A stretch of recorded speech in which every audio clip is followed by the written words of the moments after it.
জামাতের চেয়ে মিথ্যা বলার লোক গোটা দুনিয়ার মধ্যে দ্বিতীয় আছে বলে আমার মনে হয় না। জামাত ইসলাম না, জামাত আর ইসলাম নাই, জামাতের নামে ইসলাম। হাকিমউদ্দিন তুলে দিয়েছে। আমি আশ্চর্য হয়ে যাই যে জামাত বলছে সৎ লোকের শাসন চাই, আল্লাহর আইন চাই। আমাকে দেখান তো এইবার কোন জায়গায় আমির সাহেব আল্লাহর আইন চাই একটা বক্তৃতা করছে কিনা দেখান তো। হ্যাঁ, চিন্তা করতে পারছেন? আমাকে দেখান তো।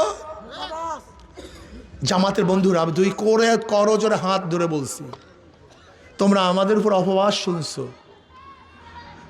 দেখো, জামাতের চেয়ে মিথ্যা বলার লোক গোটা দুনিয়ার মধ্যে দ্বিতীয় আছে বলে আমার মনে হয় না।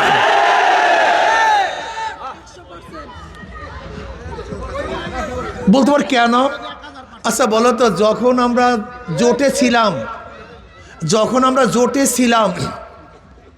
নির্বাচনের জোটে ছিলাম, এখনো সিট ভাগ হয়।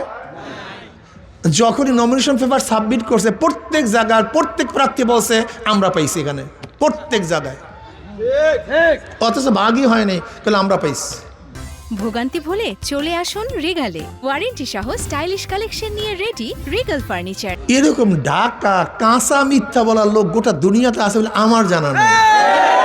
এই দেখবে এখন কি বলছে, 400 কোটি টাকা চরমনে হুজুররা বিএনপি থেকে পাইয়া তারপরে এই করছে।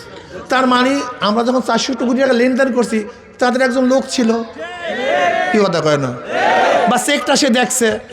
আপনি তাদেরকে বলেন, ভাই যে লেনদেন করছে ছবিটা দেখান, যেহেতু আপনি ছিলেন, অথবা যে চেকে লেনদেন রয়েছে চেকের নাম্বারটা দেন।